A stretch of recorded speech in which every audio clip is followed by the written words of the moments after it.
औरत की सबसे बड़ी कमजोरी। मैं सभी औरतों के बारे में तो नहीं कह सकती, लेकिन अपने आसपास सहेलियों व परिवार में देखा है। करवा चौथ पर मैं काट पीट नहीं करती और शादी के बाद आज तक करवा चौथ के त्योहार पर मैंने रात का खाना नहीं पकाया। एक दिन पहले रात में मैं आटा गूंद कर सोती हूँ व सुबह उस आटे से अपन लिए पराठा व कुछ और दोपहर के लिए पति व बेटी के लिए रख देती हूँ और रात में पति बाहर से खाना मंगवा लेते हैं। इस बार भी यही कार्यक्रम था। सुबह उठकर मैंने पूजा की, सरगी की, थोड़े पराठे बनाकर रखे व वापस सोने चली गई। थोड़ी देर में पता लगा कि मासिक धर्म भी शुरू हो गया। ऐसे में एक कप गर्मा गर्म चाय चाहिए थी, लेकिन वो नहीं पी सकती थी। शाम को कथा सुनी व देखा कि चांद के आने का नाम दूर तक नहीं था।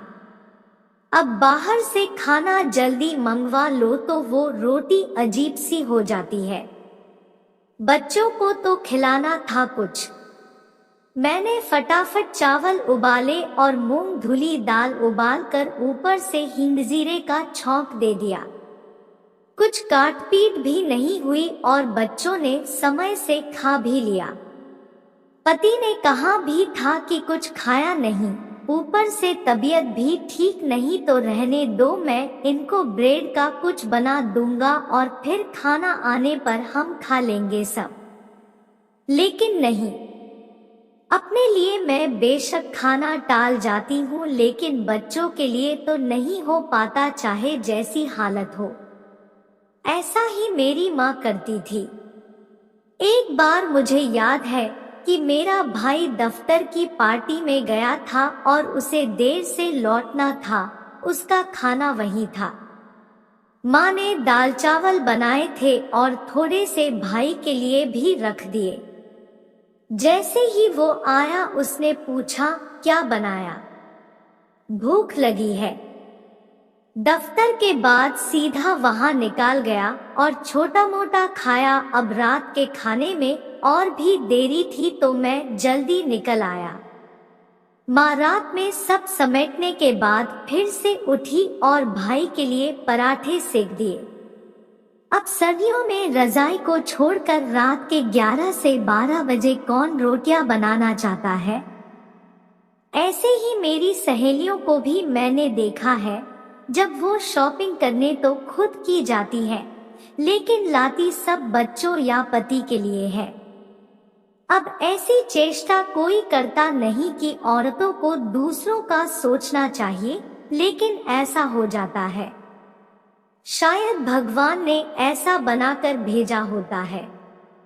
इसमें कोई घमंड की बात नहीं, ना कोई अबला नारी वाली बात है। यहाँ किसी ने मुझे या माँ को या सहेली को नहीं कहा था कि कोई उनके लिए कुछ करे, लेकिन औरतों की कमजोरी है कि वो खुद को परिवार में कम तवज्जो दे, बाकी सब के लिए सोचती है।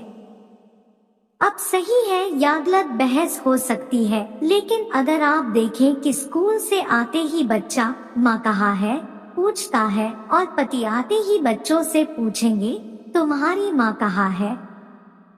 अब औरत की सबसे बड़ी कमजोरी उसकी ताकत भी बन जाती है। हर बार काम की बात नहीं होती। मुझे लगता है घर के सब सदस्य यह जानते हैं कि माँ सबके लिए करती है, इसीलिए माँ कहाँ है पूछते हैं, क्योंकि माँ से ही घर है। दोस्तों, वीडियो को एक लाइक जरूर करना और चैनल को सब्सक्राइब करें। धन्यवाद।